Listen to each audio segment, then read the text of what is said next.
Oh, we're all here.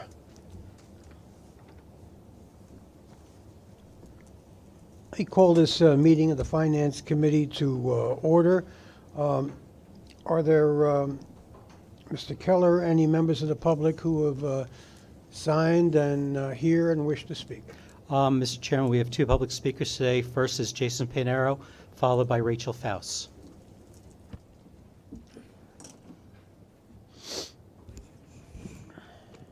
Good afternoon. Good afternoon, Bob Ferran.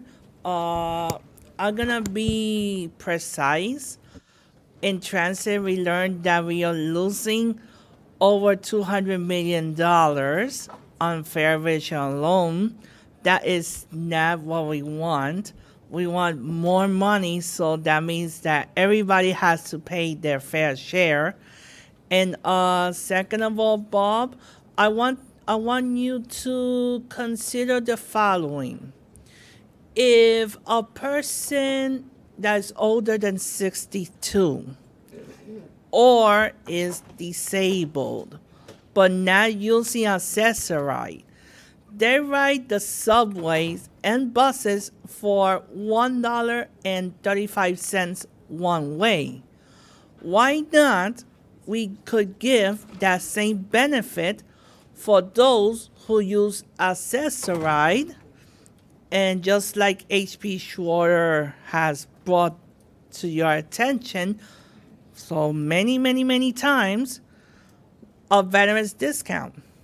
We are in New York City, and it could be disgraceful that we don't have a veterans discount, and not even a discount for accessoride users, because they have to pay the same amount as a regular commuter like my own self.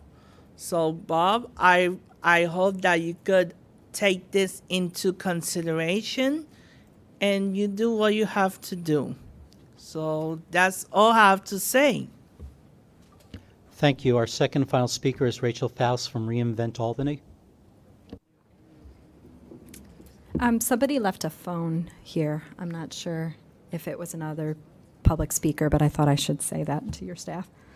Good afternoon. My name is Rachel Faust. I'm the Senior Research Analyst for reInvent Albany. We advocate for more transparent and accountable state government, including for state authorities like the MTA.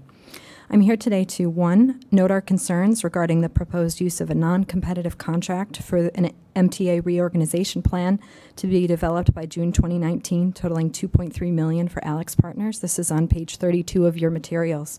The justification provided relies on a proposed requirement in the governor's executive budget, which has not yet been enacted, as budget negotiations are continuing this week, and which the Senate and Assembly have both stricken from their one-house bills. So we ask, why wasn't this contract competitively bid? 2, we reiterate our support to move the MTA's fiscal year to better align with the state budget calendar. We look forward to hearing the staff's report on this issue and hope the MTA will advance this proposal to a vote in the coming months. Regarding the contract to retain a consultant for an MTA reorganization plan, again, we are concerned that a non-competitive process is being used and justified for a proposal that, as it stands now, seems unlikely to be retained, given action by the Senate and Assembly in their one-house bills. We do not know if this rationale has been used to justify non-competitive bidding in the past, but this practice should not continue. The governor including an item in his proposed budget is not an excuse for the MTA to ignore competitive bidding requirements. Regarding the proposal to move the fiscal year, while we would have preferred to review the proposal and any staff analysis before this meeting to provide a more informed commentary, we ask you to consider the following issues in evaluating the proposal. 1, the change could be made further in the future when potential costs related to the one-time shift can be mitigated, such as when there's no planned fare and toll increase. There's plenty of time to consider how to make this change in the best way, which we support. And 2, we hope that the staff report notes what cost savings could be produced by this change. For example, the MTA staff will not need to reforecast the budget or issue revenue anticipation notes, which would help offset the one-time cost. Thank you for your consideration. Thank you, Mr. Chairman. That concludes the public speaking session. Thank you very much. Mr. Keller, thank you all for coming. The minutes for the previous Finance Committee meeting, that in February, are in the committee book. May I have a motion on approving that? Second, are there any changes to the minutes? Hearing none, all in favor? Opposed? Abstaining? The minutes are accepted. Mr. Keller, would you take us through the work plan? Mr. Chairman, there are no changes in the work plan. And then the next item is Budget Watch, which can be found both in the exhibit book and on MTA.info.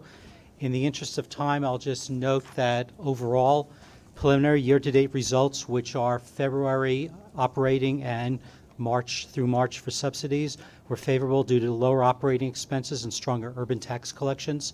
Farebox revenue was on target and toll revenue was modestly favorable.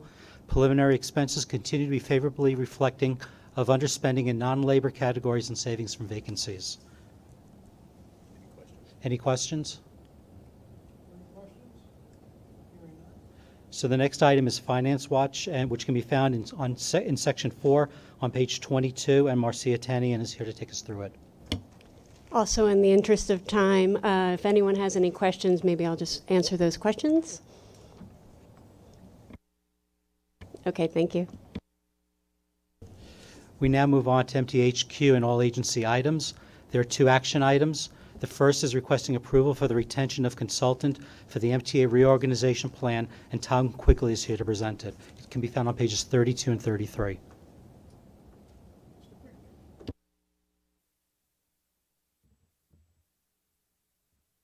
The staff summary is in your book, and I'm here to answer any questions.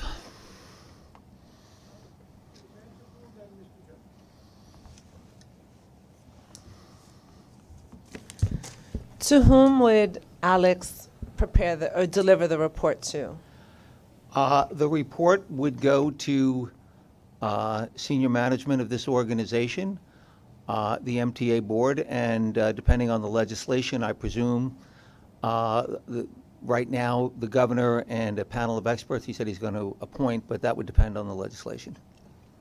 And would the board have to approve this plan that is put forth? That I don't know, and I think that's a bridge we'd have to cross when we get there.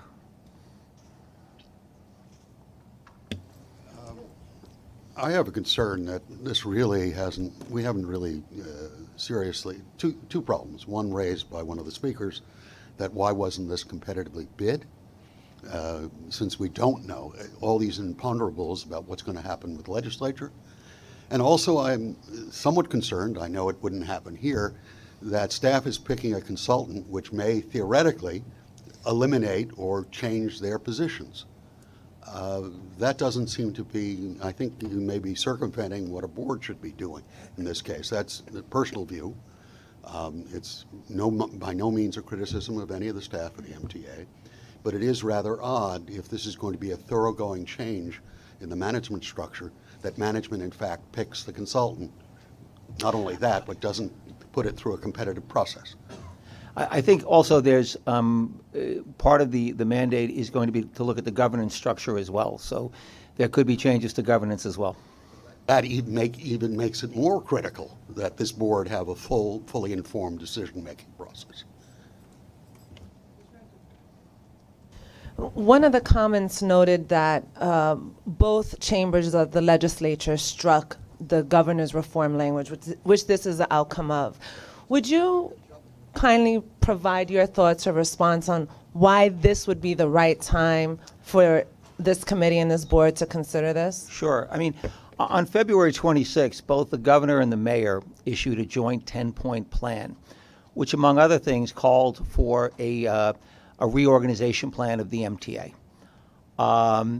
Part of the legislation that is pending would require the plan to be submitted by June. Both the mayor and the governor have requested that in their 10-point plan that it be done by June.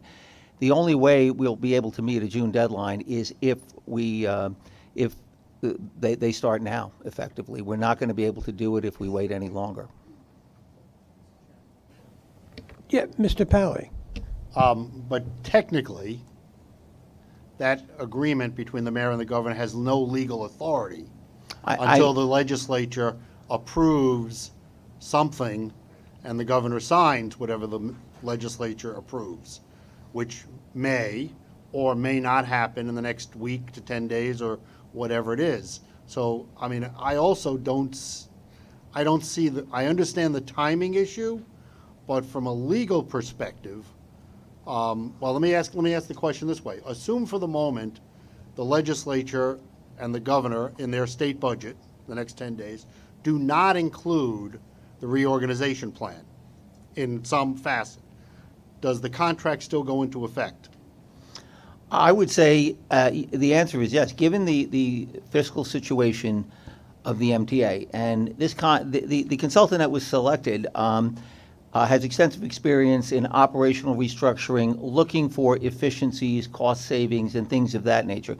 Given the financial situation of the MTA, I would say yes. I mean, there would be a lot of value in going forward with that. Right. I'm not arguing the value. Right. Okay. Well, let me phrase it this way. I'm not arguing the possible value. I don't know what the value is until I read the report. But Right. having said that, if the legislature and the governor do not include it, the time constraint goes away. Because whether it comes back in June or comes back in July or comes back in August is really a matter of aspect of being able to use it in some fashion. It has no effect from a timing standpoint. That's why I'm concerned about doing this now. The second thing I'm concerned about is the answer in relation to whether or not this board has to approve all recommendations or possible recommendations included in the report. If the answer to that question is, I don't know the answer to that question, then I am more concerned than I was 20 seconds ago.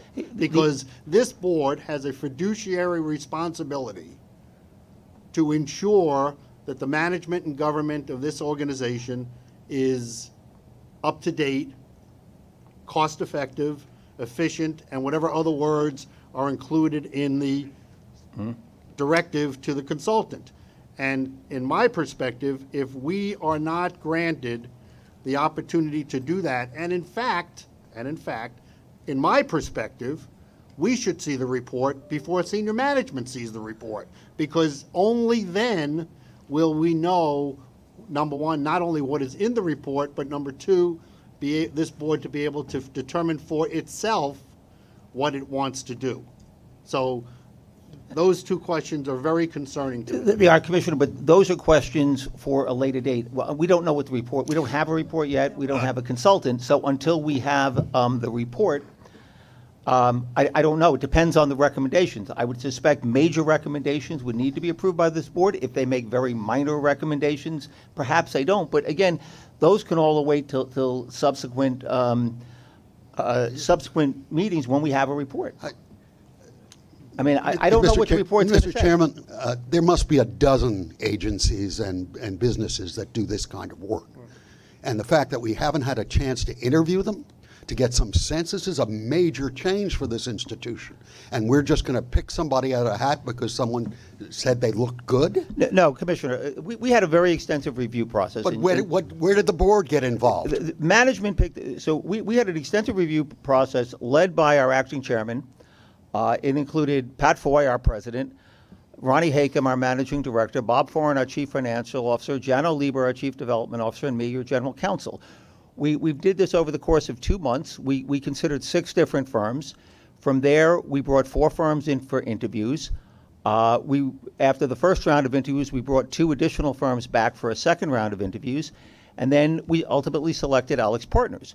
Between all of us, we have extensive experience in dealing with consulting firms. I was a partner in a large law firm for 25 years. Pat Foy was an M&A lawyer for a number of years. The acting chairman has been in city government at the highest levels for longer than I can remember, including 14 years as Bronx Borough president. We had a very strong group of people take a look, evaluate, wait. I've hired dozens of consultants in my career. So it wasn't like we lacked the expertise, if that's what you're suggesting. To me, this clearly seemed to be a management function, and it wasn't delegated to anyone junior. This was a steering committee of the very highest levels of management of this organization led by our acting chair.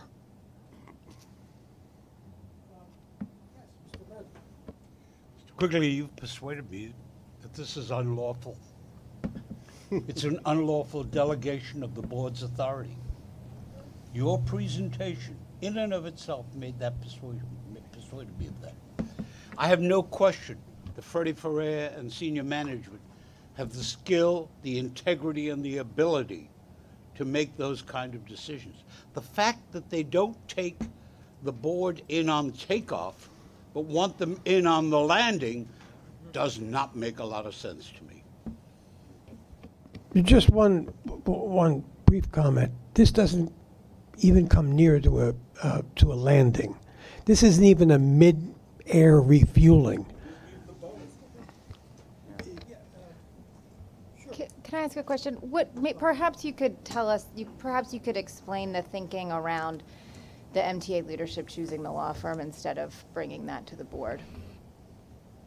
It is at the board now with full disclosure and explication. However, it has been clear for quite some time. I think I've been saying it until I'm blue in the face. Whether people believe it or not, you keep on following the financial statements and you'll come to understand it. We're in a fiscal crisis. Don't take my word for it. Read our fiscal outlook for the last 8 quarters. It tells a very tough story about where we are in terms of cash flow, where we are in terms of debt service, all of the things that we need to remain a viable institution. That's not to mention, of course, our downgradings, our bond downgradings, which are going to have an impact. The object of this is to talk. Is to talk about this proposed procurement. I'm not going to intervene in the argumentation. I think Mr. Quigley's doing a fine job in talking about it. But our fiscal crisis has not been a secret. Let's try not to conflate, however, repositioning boxes on an organization table, which some people think is restructuring, with looking at what services we provide in procurement, in accounting, in a vast number of other areas, and seeing what opportunities there are to consolidate activities internally, to make things more efficient, and to spend less money, which is what we've been doing throughout.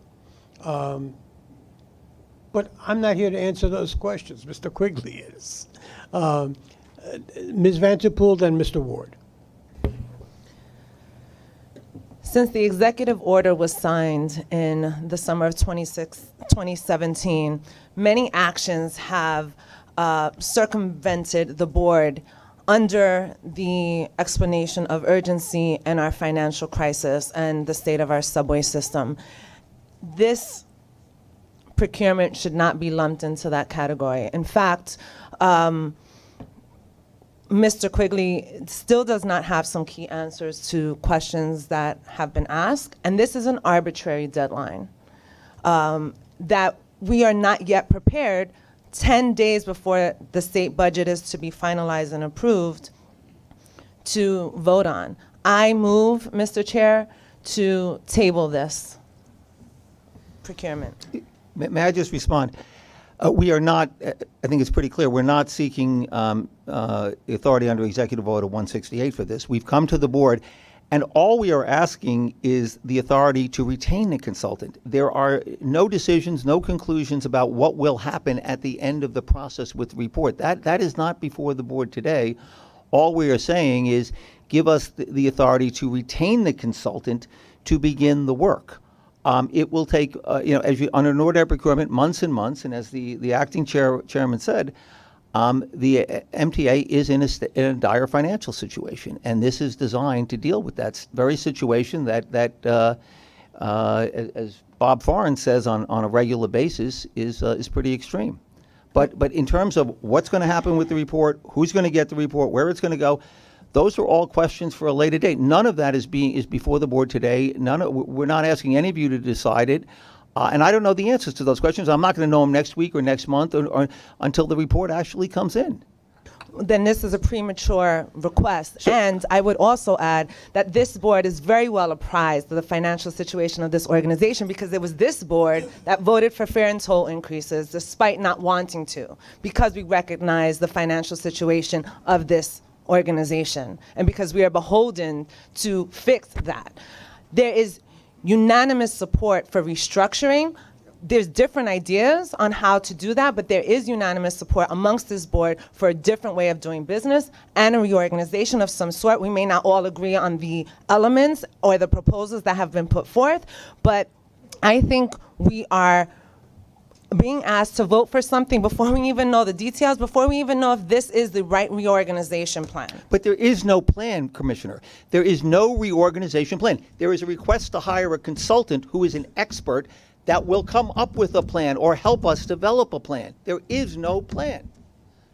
Then we can wait to competitively bid this to other individual or other firms that may be able to weigh in based on any reorganization plan that is ultimately decided. But Commissioner, the order is reversed. The consultant comes first. They help develop the plan. That's the first step, is to hire the consultant to develop the plan before there's any votes or any discussion about the plan. The whole point is for this consultant to develop the plan, and then what to do with it will be within your discretion. But you can't have a plan first and then hire a consultant second. That's all I'm saying. Mr. Ward, Mr. Ward is next. You can't continue this. Who it is that we hire to do this is important. Correct. This is not the way to do it. There's no emergency, there's no urgency, and this is not the way to do it. I feel as if this would create the appearance that each one of us is a rubber stamp to approve this. I don't want to have to hold my nose to make a decision like this. I don't think it's reasonable for us to be asked to make a decision like this under these circumstances. And I agree that we should table this motion. Another 10 days isn't going to kill anybody. And this just doesn't, in my view, appear correct, appear right, and it's not something I want to do. Mr. Merdler?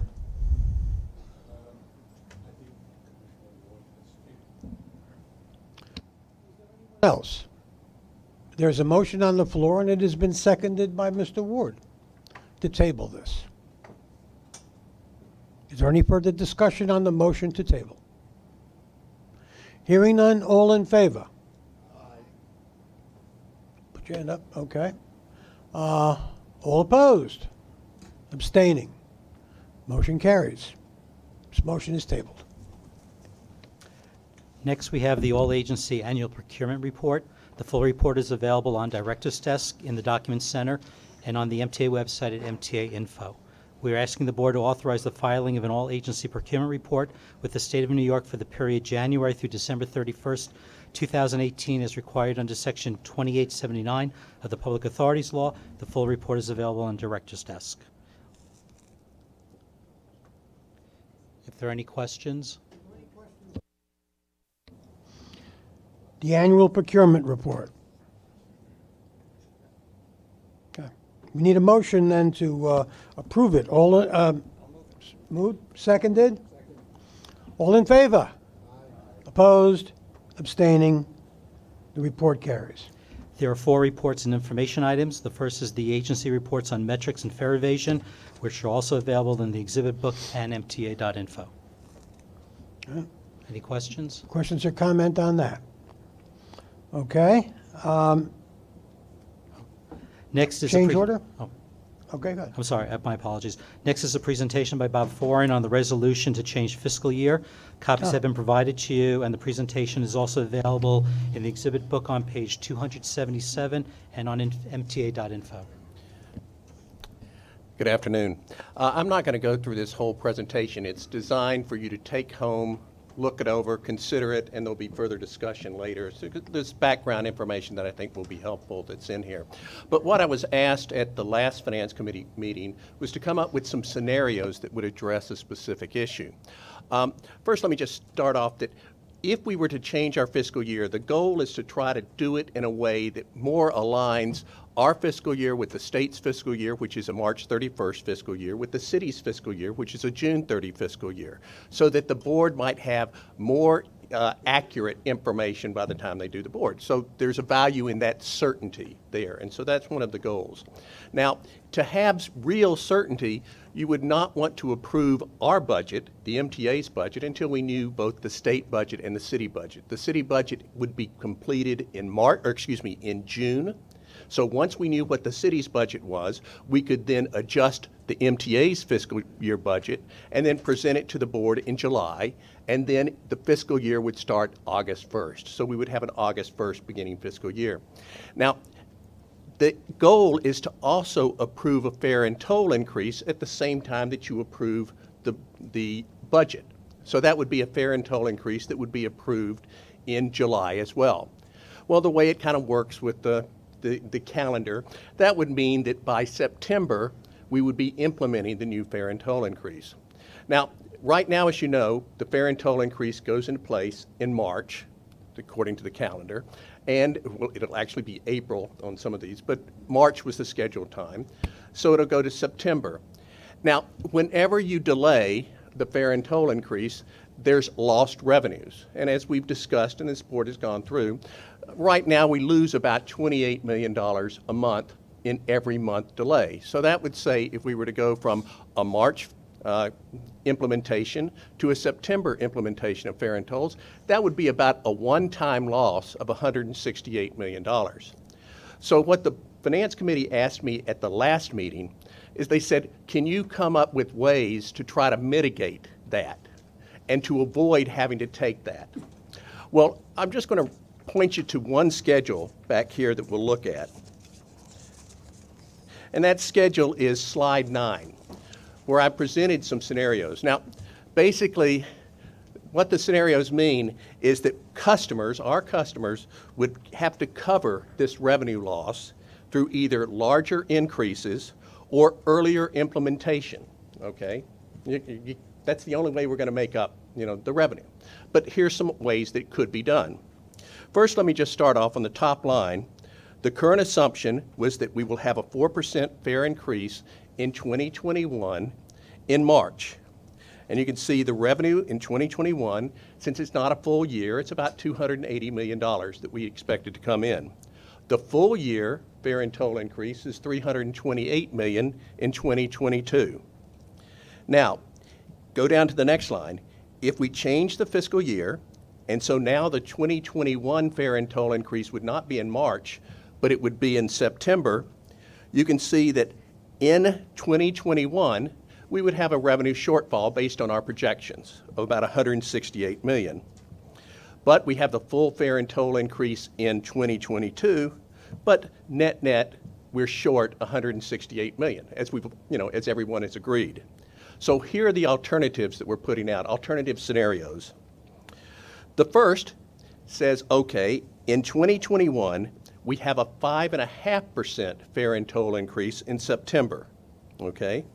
And you can see what happens. That gives us more money in 2021. We still have a shortfall in 2021, but by the time we get to 2022, the additional revenues of that 5.5% fare increase versus a 4% fare increase offset it. And so by the end of 2022, we're break even in our revenues. Now, by the fact that we've done a higher fare and toll increase than the 4% means that the next fare and toll increase in 2023, we wouldn't have to do a 4%. We could do something less. And here you see that if we did a 3% fare and toll increase in September of 2023, we're back to where we would have been in terms of ongoing revenues. So that's one alternative. Now, that's following the procedure that says, okay, if we have a fiscal year end that ends in July, so that's when we adopt our budget, and that's when we vote, the board votes on fare and toll increases, you kind of back up a bit and you say, okay, when do we have to authorize the public hearings and notice? Well, that would probably be in May with the kind of timing that it takes us. So in May, the board would authorize and give notice for fare and toll hearings. In June, we would have the fare and toll hearings. In July, after considering it, the board would vote on the fare and toll increases the same time they adopted the budget, and that would happen. Now, you could say, well, I really don't like the idea of starting a fare and toll process until I really know what my budget is. And if that were the case, then you would just delay the whole process a little further. So you wouldn't authorize fare and toll increases, hearings, and give notice until you adopted your budget. Then that's in July. In August, you would then have your fare and toll hearings, and then you would vote in September. The board would take action, and then 2 months later, we'd be able to implement it. So by November, you could implement it. Well, again, all I'm doing is just saying if you want certainty, that's going to give you the most certainty when you vote. Well, if you do that, obviously you've now delayed the implementation by a couple of more months, so you're going to have to generate more money up front.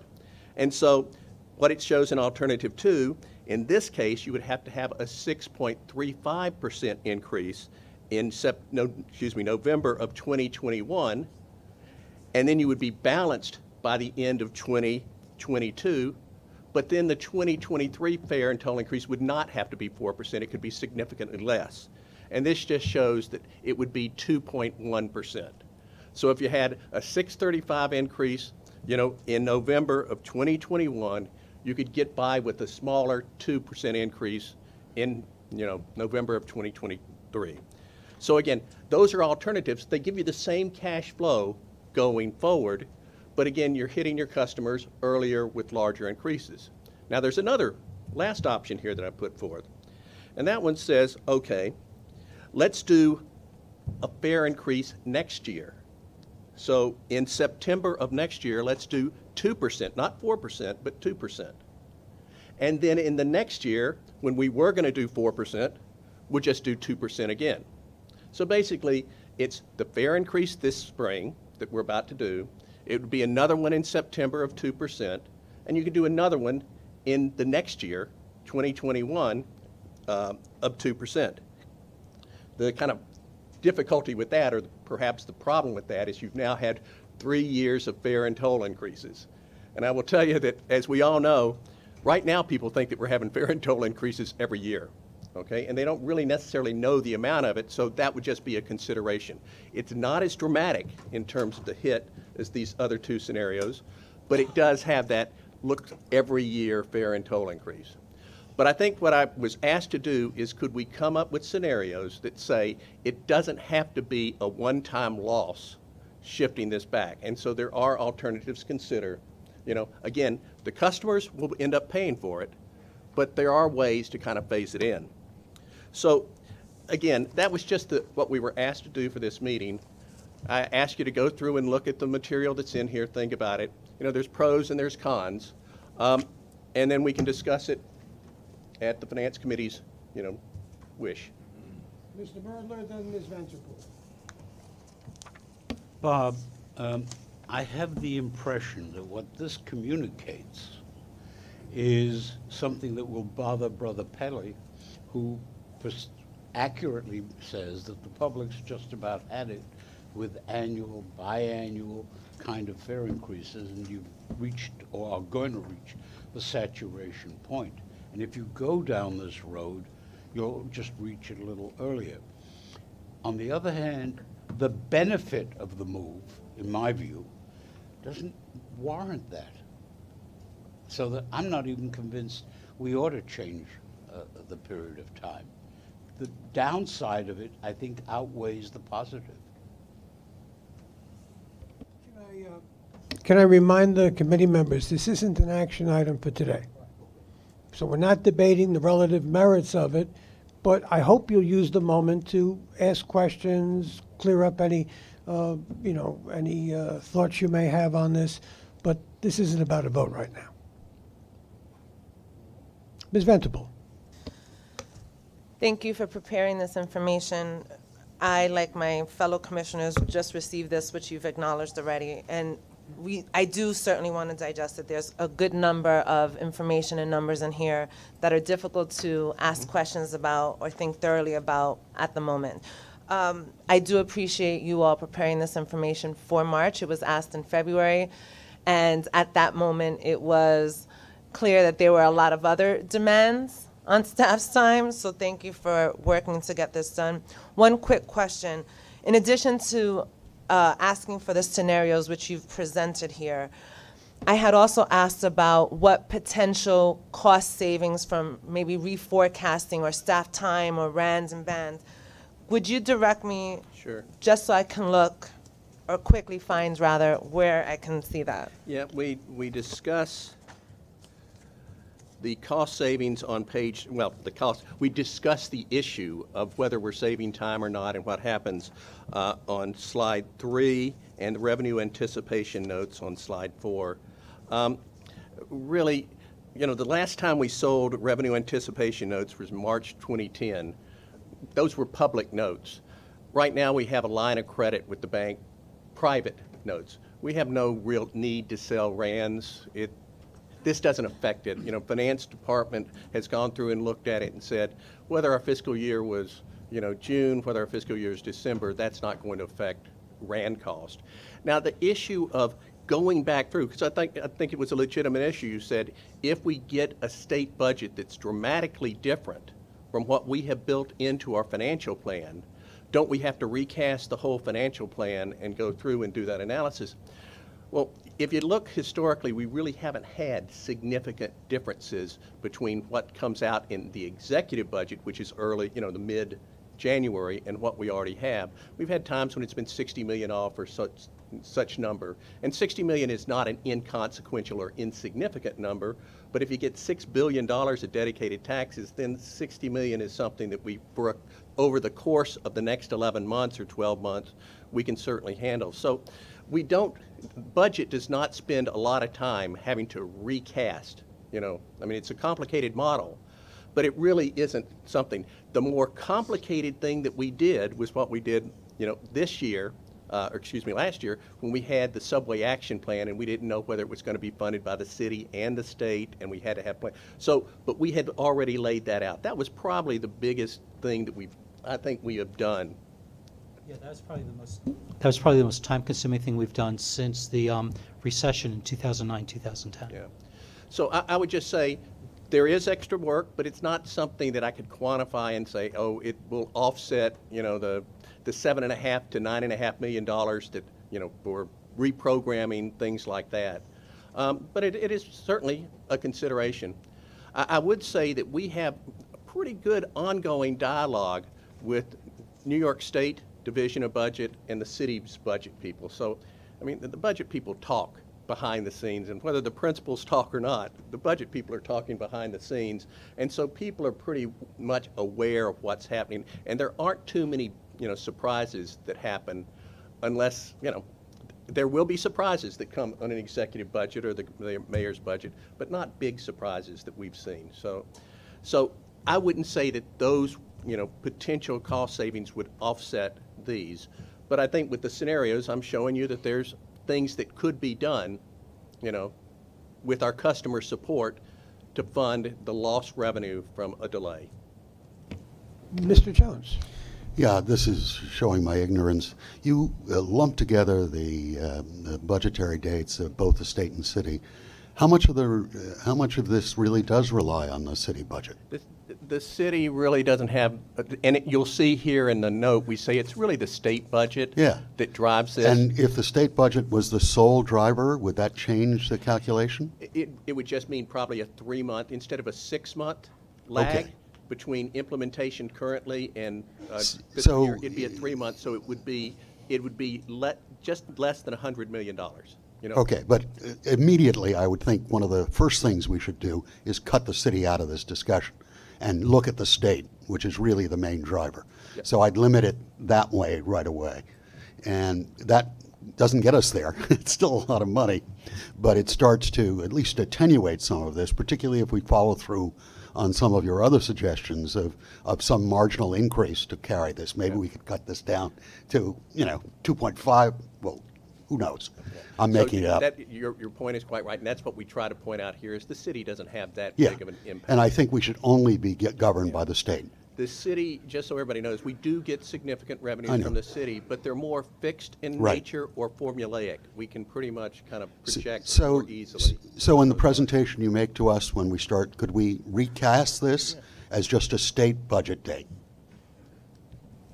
Okay? Ward, then Mr. Pally. If you were to stage this over a period of years so that you move the date a month at a time, for example, would that be easier and cheaper?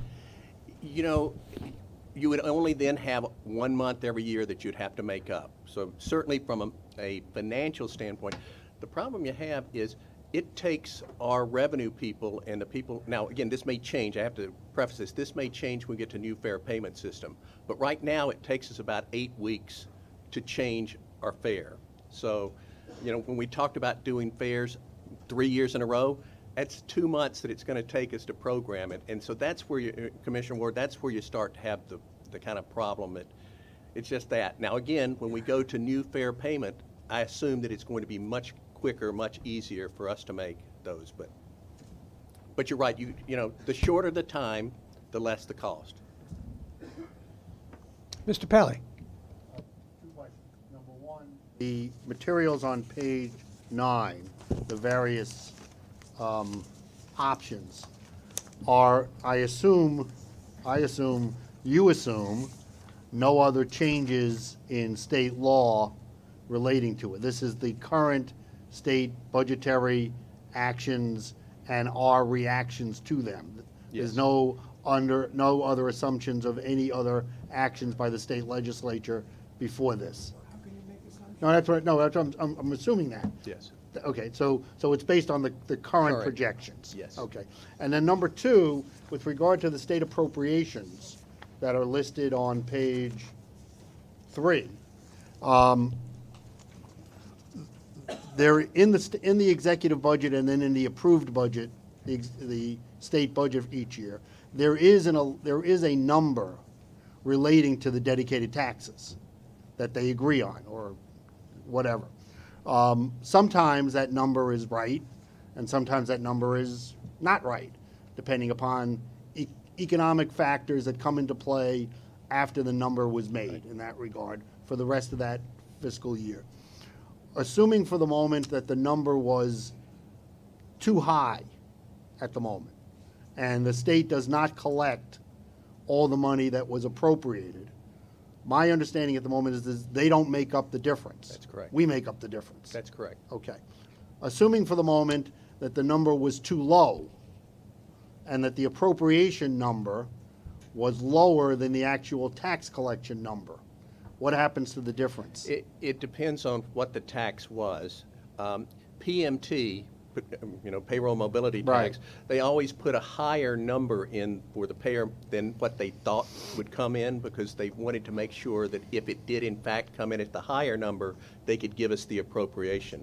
Well, we've now changed, the state had changed that, you know, last year and the year before, where the PMT and MTA aid, just like the mortgage recording tax, come directly to us without appropriation. Right.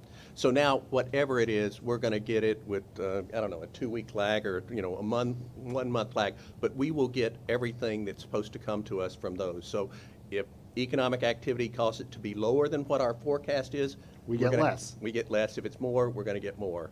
Right now, of all the dedicated taxes we receive from the state, about 50% are not appropriated anymore. So the real, you'll see here, what I say, the real risk is the MMTOA, because, you know, the MMTOA is that collection of, you know, a number of different taxes. That are all put together in one category. That's right. Right. Some are statewide and some are, you know, regional. Right. And it goes to upstate, you know, transit properties, and then non-MTA downstate transit properties too. So there's this formula allocation that we have to go through. And then typically, historically, DOB has held a certain amount of money at the state level because they did not want, if the revenues came in less than what, to have to make these smaller transit properties suffer, because they feel like we can handle our own, but the smaller transit properties need something, so they always held some money back. So that's another thing that went into their calculation. Okay, thank you. You're welcome. Vanderpool. Thank you to my colleagues' thoughts and feedback, and for your discussion again, Bob. So as we continue to think through this moving forward, if you would modify this to include Commissioner Jones's comments about taking the city out, but also Commissioner Ward's suggestion about, you know, if you're stretching it out over a longer period of time, so just so we can see that fiscal impact. Thank you. Are we ready for, thank you. Are we ready for the next item? David Ross is here to present the next two reports and information items. So next is the prompt payment annual report for 2018. This report presents MTA-wide success in meeting mandated prompt payment deadlines and the interest penalties incurred as a result of late payment. For the current period, the total amount of prompt payment interest paid agency-wide is $69,190 on a total invoice value paid of about $13.3 billion. This is an increase in the amount of prompt payment interest compared to 2017, when $17,484 was paid. In 2018, the increased interest reflects the higher prompt payment interest rate, which the state mandated.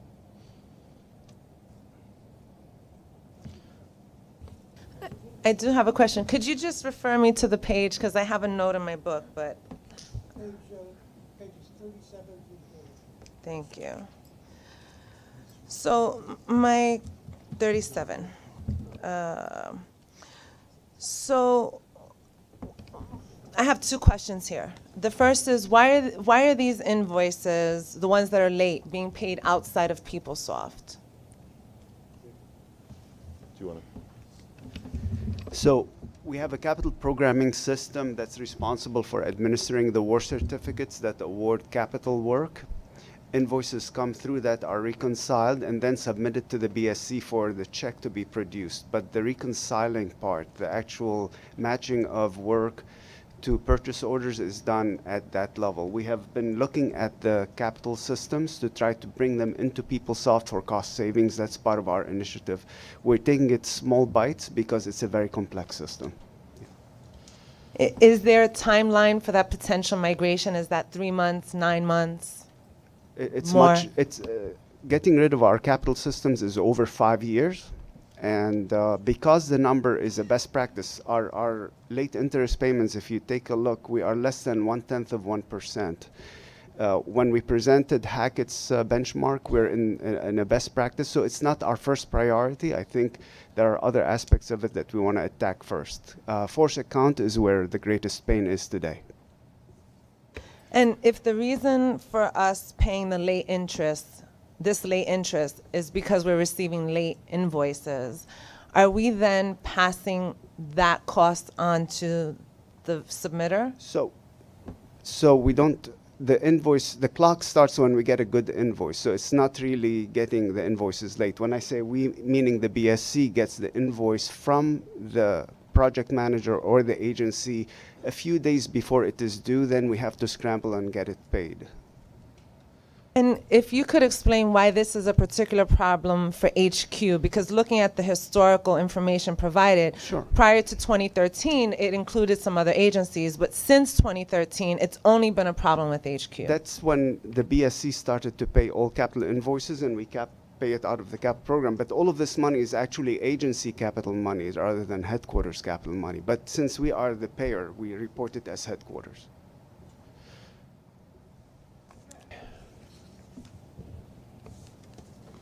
Are you ready for the next item? Sure. So the last information item is the contract change order report for the fourth quarter of 2018, October through December. It's on pages 44 to 46. Included is the capital contract change order report, which is also reported to the CPOC committee. Okay, and there's no question or comment on that. I'll move to convene an executive session to discuss a matter regarding proposed pending or current litigation pursuant to Section 105(1)D of the New York State Public Officers Law. May I have a second? All those in favor? Opposed, abstaining? We are now in executive session. But do come back because we have the other half of our finance agenda, so we're not nearly at the end.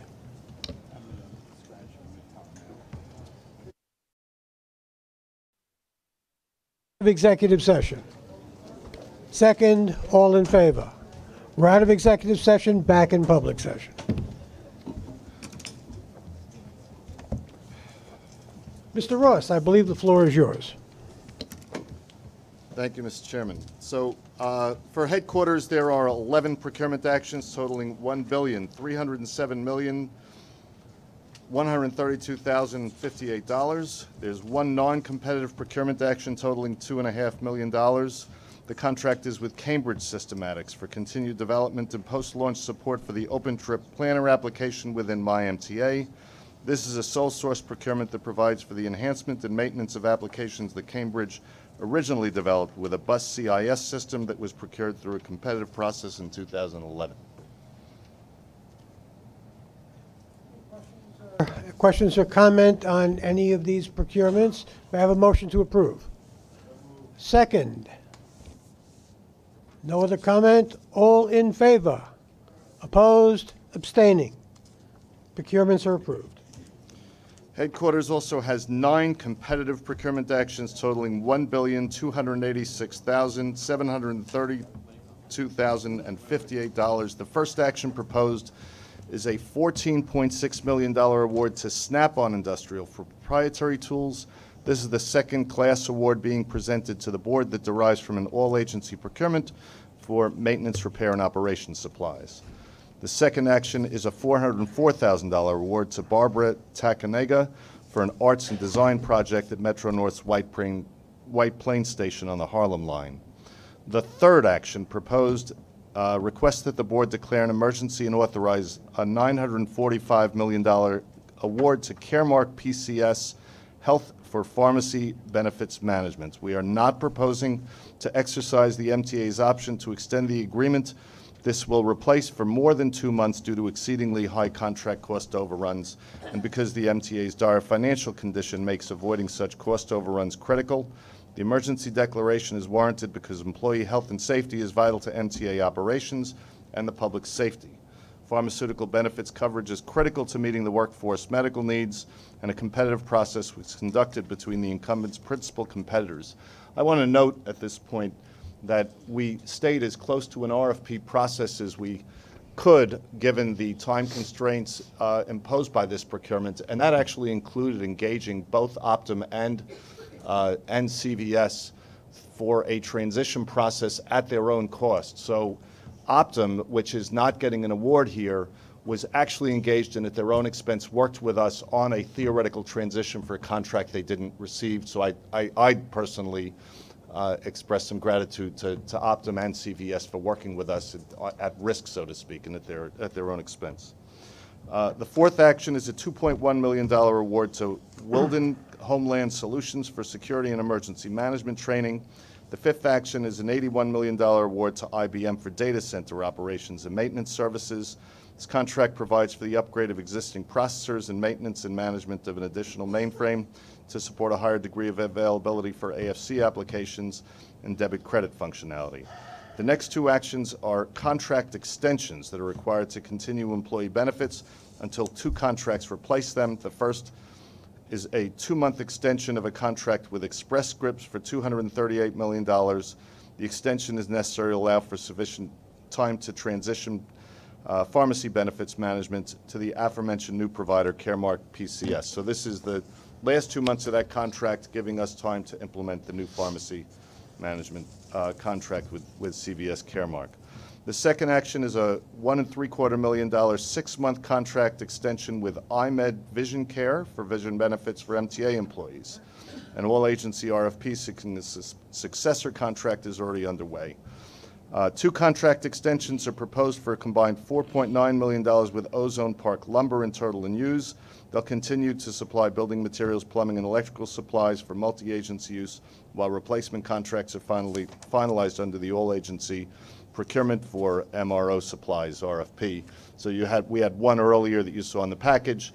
These are to extend 2 contracts for some additional time so we can make awards to the other vendors and transition to them. So I expect the awards to the new vendors to come to the board well before these extensions will expire. Finally, there's one action for ratification pursuant to Executive Order 168 for New York City Transit. It's a $17.9 million award to LK Comstock to modernize and replace signal stops, air lines, and cable at various locations throughout the system. The action advances the Subway Action Plan signal maintenance initiative by improving subway signal reliability. Before any questions or comment, may I have a motion to approve? Second. Are there any questions or comment? Hearing none, all in favor? Opposed? Abstaining? The procurements carry. Metro North has two actions totaling $34,922,070. The first is a non-competitive action that modifies a contract with Swisslog Logistics, adding $1.3 million to provide an on-site maintenance service technician throughout the 10-year term of the contract to support Metro North's industrial automated storage and retrieval system in its New Haven Central Warehouse. May I have a motion? Second. We're voting on two? No, just the No, one. one right now. Just the one. There will be another one after this. Anything else? All in favor? Aye. Opposed? Abstaining? This procurement carries. The second is a competitive action proposing a $33.6 million design-build contract with Arch Associates to design and construct the Maybrick Trailway section of the Empire Trail Initiative from Brewster to Hopewell Junction in Putnam and Dutchess counties. Chairman, I would abstain from that vote. Mr. Pally? The Metro North Committee had a lengthy, I think is a fair way to put it, discussion of this item at its committee meeting this morning. We approved sending it to Finance for Finance's review.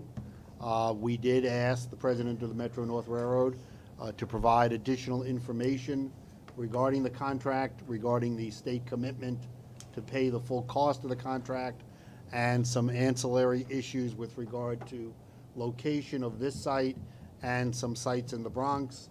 She indicated she would provide that information to us before Wednesday's board vote.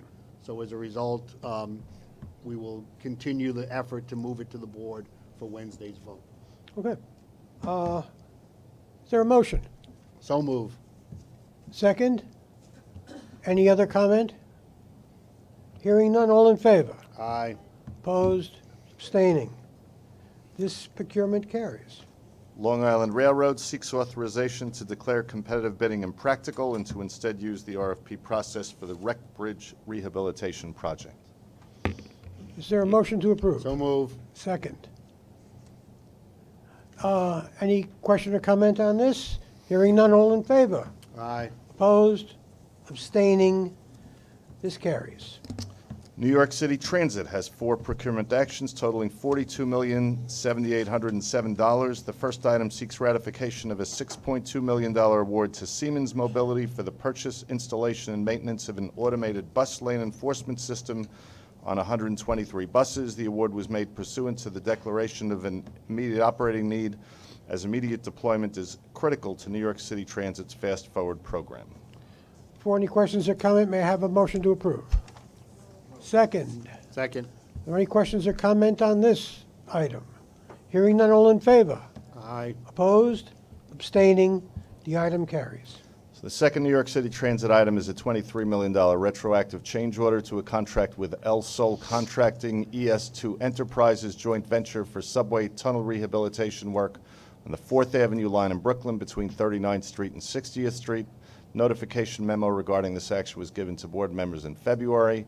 Third action is an $11.5 million contract modification on behalf of MTA Capital Construction with 86th Street Constructors, joint venture to resolve claims asserted by the contractor, including claims for associated impact costs. The fourth action item seeks ratification for a $1.2 million award to JMT of New York for a consultant to provide an independent review of specific aspects of the rehabilitation initiative. The award was made pursuant to the declaration of an immediate operating need in order to provide feedback to the board while not impacting the construction schedule. May I have a motion to approve? Second. I presume people who have already wished to make comment have already made it. So let's have a vote. All in favor? Aye. Opposed? I would abstain from the El Sol. Mr. Merdler is abstaining from one item and abstaining from anything else. Nope. Opposed? The items carry. There are no items for bridges and tunnels. There are no items for FEMTAC. This concludes procurements. Now to David Keller. MTA consolidated financial and operational reports are found on pages 85 through 138. Next is David Florio with real estate. Turn on your mic, please. There are 5 action items before you. The first 2 are with Metro North. They are agreements for cafes at station buildings along Metro North. This actually builds upon a very successful station leasing program. We've been successful at 7 locations throughout Metro North, and this just builds on that success. Thanks to President Rinaldi and her team, and also thanks to President Ang, we've pivoted, and we're now offering stations on Long Island Railroad in the same way. The benefits include not just rent, but the tenant assumes all maintenance and capital expenditure costs, and it's been very successful. The last 3 items, action items, one is the annual all-agency property disposition guidelines that we are required under the PLL to present to the board.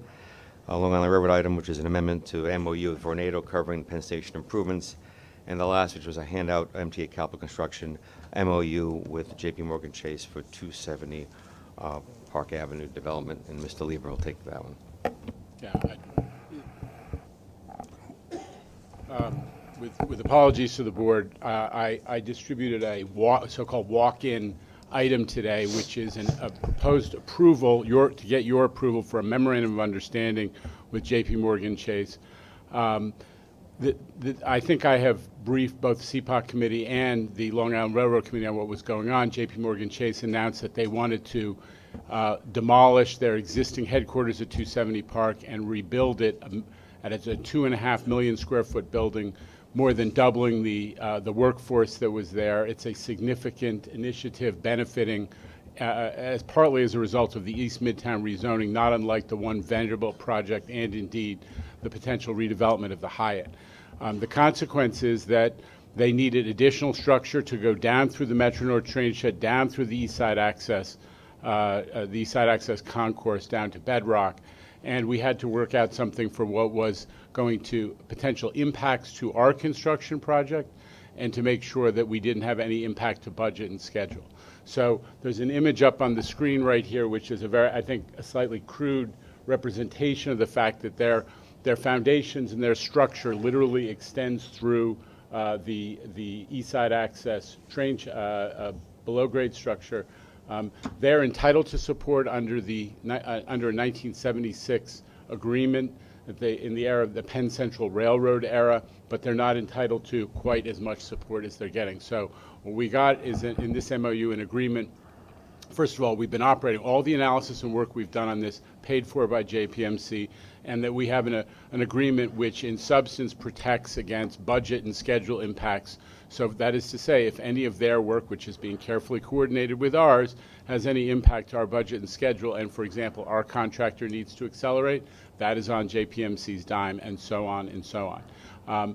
This was being negotiated right up to today, and I needed to get it done with the board if it meets with your approval, in part because we are trying to get the work going in time not to have any potential impact on the back end. One other benefit to the MTA, 2 other benefits to the MTA. One, they're taking responsibility for a significant multi-million-dollar number for work impact to the Metro North train shed, which needs repair, and they are taking on some financial responsibility for that.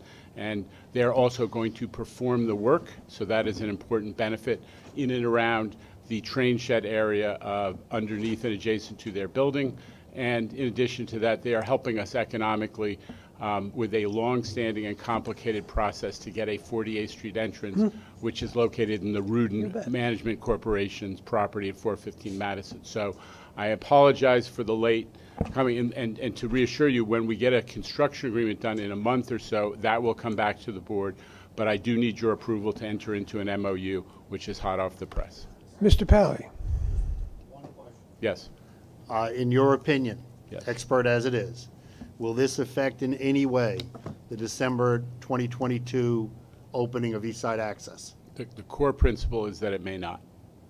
May not or will not? It may not affect that. We cannot accept any work that is going to impact on the schedule of this project. Okay. You know, that's the essence of it. And if they have to pay for additional accelerations to offset any impacts of having, you know, multiple contractors. To make sure we don't miss our date. Yes, that's Okay. it. Thank you. Is there anything else? Ms. Vanterpool. Mr. Chair, Ms. Murray, with apologies for not paying attention, I have to change my vote on JMT. It is a no vote. And I want to thank Commissioner Alper. After nearly 8 hours of sitting in this chair, straight, committee after committee, my brain's a little fried. There's a little of that going around. Is there anyone else? Look, this is a very good walk-on. You know, this is the kind of walk-on I like. So may I have a motion to approve? Second, all in favor? Opposed, abstaining, you are recused. Mr. Merdler's recused. There are 5 action items. I'm happy to answer any questions about those.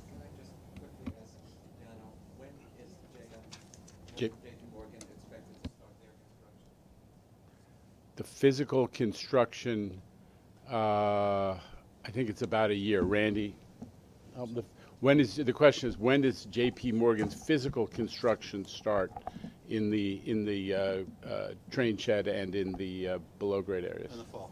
The fall. Oh, thank you. That's it. It's very much on a because we insisted that they do it in a way that again didn't impact on us. Okay, I want to clarify something. It may have seemed like we voted just on 270 Park, but these were all of the real estate action items. Are we clear on that? Okay, so we voted on that already, right? So everybody's, all right, we don't need to do that again. Okay. Is there anything else? Oh, that's good news.